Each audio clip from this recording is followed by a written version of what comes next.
Esta noche escucharás algunas historias que nos han mandado nuestra audiencia, relatos de fantasmas, sucesos extraños en carreteras y macabros encuentros con sectas.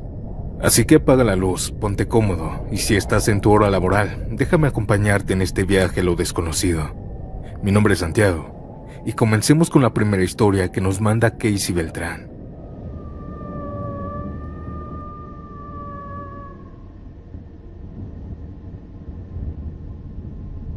Actualmente tengo 25 años, pero recuerdo lo que contaré como si hubiera sido ayer. Cuando tenía alrededor de 7 u 8 años, mis papás, mi hermano y yo vivíamos en una casa de madera. Eran de esas donde escuchabas cada rechinido de cada paso que das, donde el viento suena feo y donde la oscuridad da bastante miedo. Era un día cualquiera, aunque para ser franca no recuerdo la fecha ni la hora exacta. Lo único que sé es que eran pasadas de las 10 de la noche.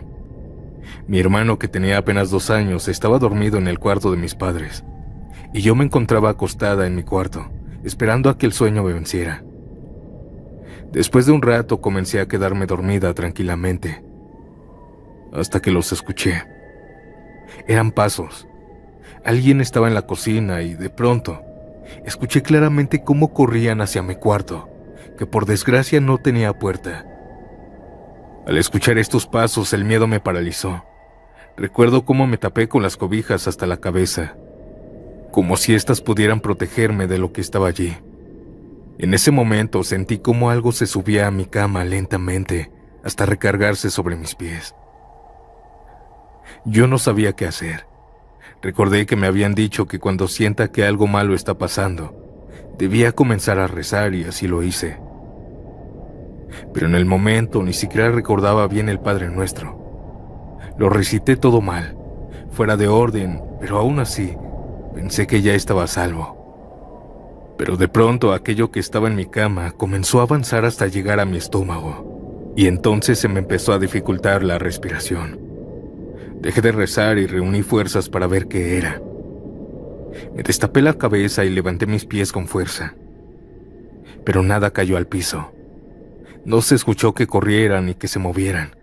Simplemente desapareció.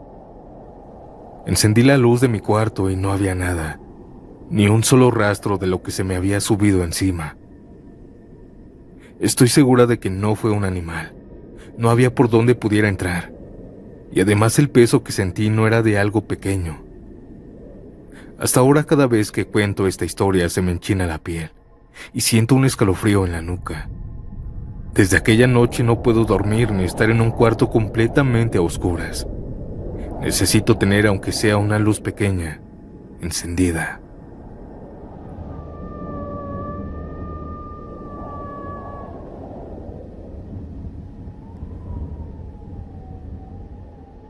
¿Qué tal, amigo? Te mando un saludo a ti y a toda la audiencia. Hoy quiero platicarles lo que me pasó hace algunos años. Yo soy de Pachuca, Hidalgo, y mi nombre es Edgar Luna. Aún me da una sensación rara contarlo, se me eriza la piel. Verán, yo trabajé como taxista desde que empezó la pandemia. Era martes o miércoles, no recuerdo bien el día, pero esa ocasión salí a trabajar normal. Agarré mi taxi, fui a la base y empecé a ruletear. Todo era de lo más común.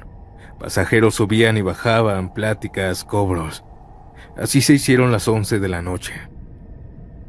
Un pasajero me preguntó cuánto le cobraba hasta Tulancingo. Le di la tarifa y lo llevé a su casa. Íbamos platicando de su turno y del mío. Charla normal entre taxistas y clientes. Cuando lo dejé aproveché para cenar en un puesto de tacos ahí mismo en Tulancingo. Cuando vi el reloj ya eran más de las 12 de la madrugada. Terminé de cenar y me subí al taxi. Puse mi música a todo volumen y emprendí el regreso a Pachuca. Sobre la carretera, con las luces altas, a lo lejos vi 2 siluetas que me hicieron la parada. Era una mujer con un pants rosa y otra con pantalón negro y una chamarra de piel negra. Se veían como personas normales. Me detuve, puse intermitentes y ellas se subieron. Les pregunté que a dónde iban, pero no me contestaron. Les volví a preguntar que si estaba bien el volumen de la música, pero tampoco respondieron. Solo miraban fijamente hacia adelante. El nervio me invadió. Encendí un cigarro y seguí conduciendo. Mientras manejaba comencé a sentir nostalgia, tristeza y miedo a la vez. Yo llevaba las intermitentes y las luces altas esperando toparme con alguna patrulla, pero poco a poco la tensión bajó. Ya entrando a una comunidad llamada Pachuquilla, antes de llegar a Pachuca, pensé que tal vez se bajarían más adelante. Al pasar por el Hospital General, 2 médicos me hicieron la parada. Me orillé pensando que ellas me dirían algo, pero aquellos médicos se subieron rumbo a Villas de Pachuca. En ese momento me di cuenta de que aquellas 2 mujeres ya no estaban. No recuerdo en qué momento se bajaron. Simplemente desaparecieron del auto sin que yo lo hubiera notado. Terminé mi turno cerca de las 2 de la madrugada y me fui a casa. A la mañana siguiente me levanté a las 9. Tomé el taxi y volví a trabajar. Fue un día flojo de pasaje, así que decidí regresar a la base.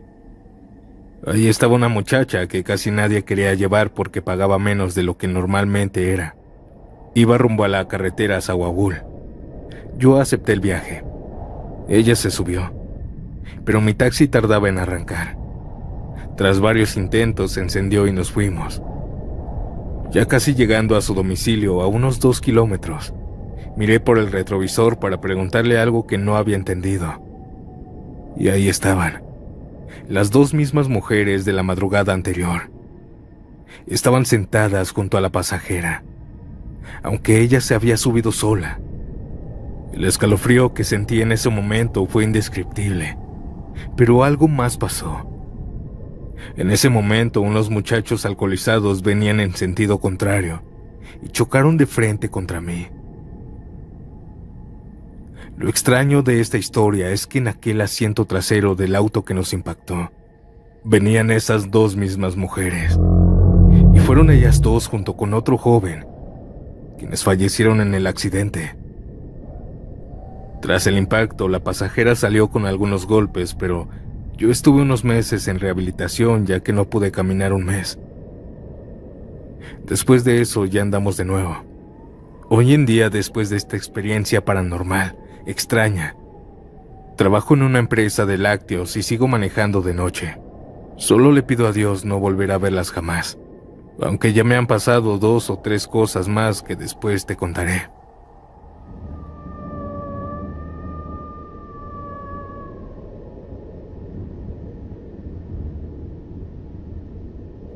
Buenas noches, audiencia. Mi nombre es Mariela, y lo que voy a contarles sucedió en mi propia familia. No es fácil de compartir, pero creo que es importante, porque me enseñó que el rencor puede perseguirnos incluso más allá de la vida. Es la historia de mi tía Claudia, y de cómo después de su muerte siguió presente entre nosotros. Mi tía y mi abuelita, su madre, llevaron años distanciadas. Todo empezó por una discusión fuerte, por un tema que ni siquiera tenía importancia. Al principio pensamos que pasaría, que se contentarían, pero no fue así. Mi tía se salió de la casa de mi abuela, en donde vivió muchos años. Años enteros pasaron sin que volvieran a hablarse. Mi tía no visitaba la casa, no compartía fiestas familiares ni reuniones. Era como si se hubiera borrado de nuestra vida, salvo en los comentarios amargos que de vez en cuando surgían en voz baja. Ese silencio se volvió parte de lo cotidiano. Cuando se acercaban las fechas importantes como Navidad o cumpleaños, siempre había un vacío en la mesa, pero nadie se atrevía a mencionarla enfrente de mi abuelita. Ellas nunca se llamaron, nunca se buscaron. Pero entonces un día la noticia nos golpeó de frente. Mi tía había muerto. La tragedia fue repentina, dolorosa, imposible de asimilar. Mi abuelita no soportó el golpe. No pudo con la idea de verla en un ataúd, pues el velorio lo harían en la casa de mi abuelita. Así que ella tomó sus cosas y se fue a su pueblo antes del entierro. Decía que no podía verla así, inmóvil, con esa distancia que ya ni la muerte iba a borrar. La casa en esa ocasión se llenó de llantos, de visitas que entraban y salían con rezos, de velas encendidas en la sala, El aire olía a flores marchitas y a café recalentado. Mis primos intentaban atender a todos, pero la tensión se sentía en cada rincón. Yo estuve ahí todo el tiempo, tanto en el velorio como en el entierro, pero a mí no me sucedió nada. Sin embargo, escuché los relatos que mi familia experimentó después del entierro, y cada detalle todavía me eriza la piel. Los primeros días hablaban de pasos en las madrugadas, ya sea en la azotea o en el patio, pero no se veía nada. La primera en vivir algo fuerte fue mi prima. Esa noche pasó por el cuarto que alguna vez había ocupado mi tía cuando la familia todavía estaba reunida. Era de madrugada. Salió al baño. La luz del pasillito se filtraba apenas por la ventana. De pronto, cuando pasó por el cuarto, vio a alguien. Mi tía, la que había fallecido, estaba sentada en la orilla de una cama que ella había dejado. Ella estaba mirando hacia la ventana. No se movió, solo estaba ahí, inmóvil, con una presencia tan pesada que llenaba toda la casa. Mi prima dice que no sintió miedo, sino una tristeza enorme, una sensación de vacío que le apretaba el pecho. Cuando encendió el segundo foco que estaba más cerca del cuarto, la figura había desaparecido. Pero el colchón seguía hundido, como si alguien realmente hubiera estado sentado ahí. El esposo de mi tía también vivió algo que nunca pude explicar, pero lo vivió en su casa. Él pasaba las noches llorando en silencio. Decía que el silencio era peor que el llanto, que el vacío en la cama le pesaba más que cualquier palabra de consuelo. Una madrugada, mientras intentaba dejar de llorar, percibió un aroma que lo dejó helado. El aire trajo un aroma conocido. Era el perfume de Claudia. No era un olor vago ni un recuerdo. Era intenso, fresco, tan real que parecía como si se estuviera arreglando. Él me confesó que por un momento se tranquilizó. Se dijo a sí mismo que tal vez ella había venido a verlo, a decirle que debía dejarla descansar en paz. Pero lo paranormal vino después. Apenas cerró los ojos e intentó dormir cuando sintió unas manos acariciándole el rostro. Unas manos suaves, delicadas, conocidas. Eran las manos de su esposa. Abrió los ojos de golpe, pero no había nadie. Solo la oscuridad de la habitación. Dijo que él dejó de llorar, pues ella aún seguía con él, y que no quería verlo de esa manera, destrozado, que quería verlo feliz. Pasaron unas semanas hasta que mi abuelita volvió del pueblo. Llegó temprano, con el rostro cansado y los ojos enrojecidos. Nosotros no le tocamos el tema, intentamos actuar con naturaleza. Así se pasó el día hasta llegar la hora de dormir. Pero la mañana siguiente, alrededor de las 6 de la mañana, mi abuelita comenzó a gritarnos a todos, diciendo que bajáramos, que nos esperaba en la sala. Todos fuimos a ella. Ella se sentó en una silla, tomó aire y dijo con voz temblorosa: «Tal vez van a pensar que estoy loca, pero soñé con Claudia». En el sueño, su hija aparecía frente a ella. Dice que se veía radiante y arreglada, que la veía con amor, no con enojo, no con reproches, pero también con una tristeza inmensa en el rostro. Se acercó lentamente y la abrazó. Mi abuelita sintió el calor de su cuerpo, la suavidad de sus manos, el peso real de ese abrazo. Y entonces Claudia le dijo: «Perdóname, mamá. No quiero irme con este rencor. Perdóname por todos esos años de distancia». Le dijo que la amaba tanto y que nunca dejó de quererla. Mi abuelita rompió en llanto al contarlo. Juraba que había sido tan real que aún podía sentir la presión de los brazos de su hija alrededor suyo. Ella también se disculpó con su hija. Después de eso nos quedamos en silencio, Y ahí fue cuando comenzaron a contar los pocos sucesos paranormales que sucedieron esas semanas. Después de ese sueño, aquellas manifestaciones cesaron. Ya no volvió a verse la silueta en la cama, ya no se percibió el perfume en el aire, ya no hubo caricias ni pasos.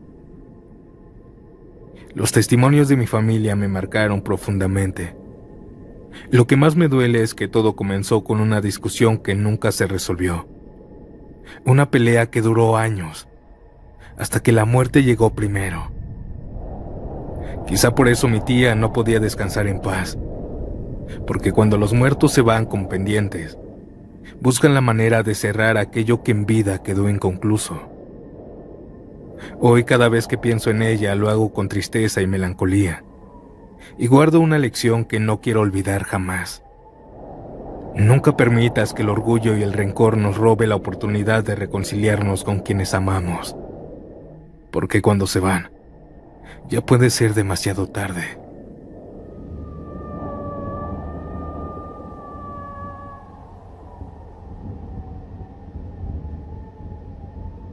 Hace tiempo me pasó algo muy macabro y peligroso. Alrededor de unos 5 o 6 años, mis amigos y familiares que fueron testigos de mi recuperación me pidieron que contara mi experiencia. Soy un chico de 23 años. Aunque por privacidad cambiaré mi nombre, me llamaré Gael. Soy de la ciudad de Taxco, de Alarcón, y en un municipio cercano llamado Acamixtla ocurrió todo. Hace algunos años yo vivía ahí. Era un lugar bonito y tranquilo, pero durante mi adolescencia solía salir mucho por las noches a explorar casas abandonadas y estructuras que ya no eran habitadas. Un domingo, junto con mi grupo de amigos, decidimos hacer una exploración de un exconvento abandonado, alejado de la comunidad de Acamixtla. Todo parecía ser una salida común, como las que ya habíamos hecho antes, pero no pensé que esa experiencia iba a cambiarme para siempre. Nos encontrábamos en el zócalo de Acamixtla, listos para irnos en una camioneta de un amigo. Como estaba alejado el lugar, llevamos linternas y todo el equipo necesario. Yo cargaba una navaja para defensa personal, y otro amigo llevaba un taser. No imaginamos que nada de eso serviría. Llegamos cerca de la medianoche. Todo estaba tranquilo. Hasta uno de mis compañeros dijo: fue un desperdicio de tiempo, aquí no hay nada interesante. Pero justo en ese momento, escuchamos unas voces al fondo del exconvento. Eran rezos en un idioma extraño. Así es que decidimos explorar un poco más. En las habitaciones encontramos símbolos satánicos y objetos usados para rituales de brujería oscura. Poco a poco la energía del lugar se comenzó a sentir muy pesada. Caminamos en silencio, pero las voces se escuchaban cada vez más fuertes. Al fondo vimos luces de velas. Nos acercamos sigilosamente, y entonces lo vimos. Eran varias personas vestidas con túnicas rojas, los rostros cubiertos. Entre ellos había una figura más alta, casi de 2 metros. Era evidente que se trataba del líder. Esas personas portaban una máscara en forma de triángulo. En ese momento volteó hacia nosotros y habló en un idioma extraño. Pero lo peor estaba en el altar. Había una persona sin vida, marcada con símbolos. Esa imagen me dejó marcado para siempre. Cuando se dieron cuenta de nuestra presencia, salimos corriendo, pero aquellas personas nos comenzaron a perseguir. El camino de regreso se nos hizo eterno. Uno de mis amigos tropezó y tuve que tomar una decisión: seguir corriendo o arriesgarme. Lo dejé, con un dolor enorme, pero al final él logró alcanzarme. Llegó agitado, con una cara espantada, y solo me dijo: no te preocupes, era tu vida o la de los dos. Ambos corrimos durante casi 2 horas hasta ver las primeras casas de Acamixtla. Aún así, aquellas personas seguían persiguiéndonos. Nuestra única salida era esquivarlos, que era casi imposible, o saltar por un voladero que nos llevaría al camino de salida. No lo pensamos 2 veces y saltamos. Por la adrenalina apenas sentimos dolor. Desde lo alto el líder se asomó y pronunció unas palabras en aquel idioma extraño. Sentí que me maldecía.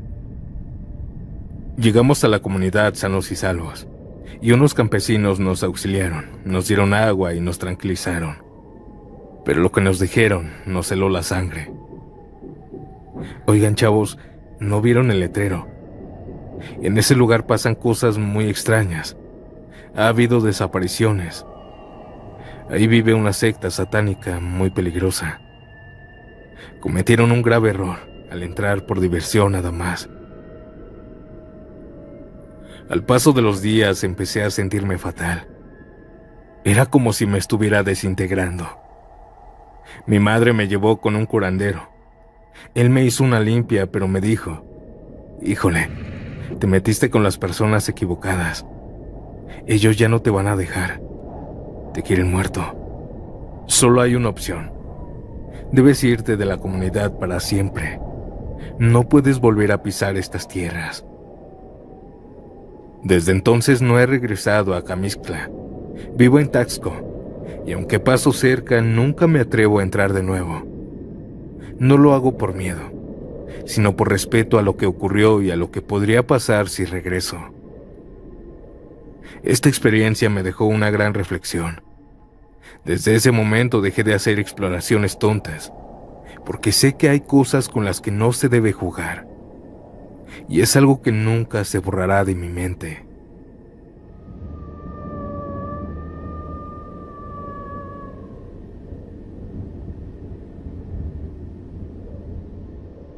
Buenas noches. Quiero relatarles lo que a mí me sucedió hace algunos años. Corría el año 2012. En ese entonces yo tenía una relación con una chica que vivía en un barrio distante a mi domicilio. En una de las visitas, al darme las 12 de la noche, procedí a regresar a mi casa. Tuve que volver caminando por la carretera a la altura del Laguito Mexicano, el cual no contaba con el mejor alumbrado público, raramente siendo una carretera muy transitada. Justo en ese tramo del río Escondido, dejaron de pasar automóviles, los cuales en momentos me iluminaban el camino. Y fue entonces cuando lo noté.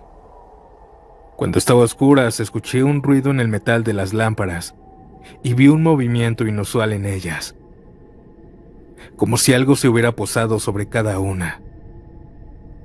Continué caminando con normalidad, pero en el transcurso de una lámpara a otra sentí una fuerte brisa acompañada de un olor putrefacto. Lo vi nuevamente. La siguiente lámpara también se movió, como si esa cosa me estuviera siguiendo. Así llegué al cruce con el río, el cual no estaba para nada iluminado.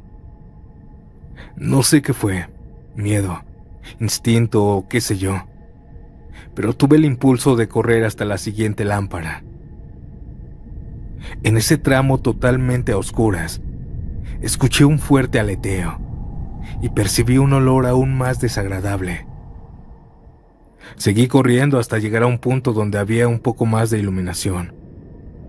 Ahí me cansé y me quedé quieto bajo una lámpara. Ya no vi ni escuché nada más, y sinceramente ya no quise voltear hacia arriba. No sé qué era esa cosa, solo sé que fue uno de los momentos más aterradores en mi vida.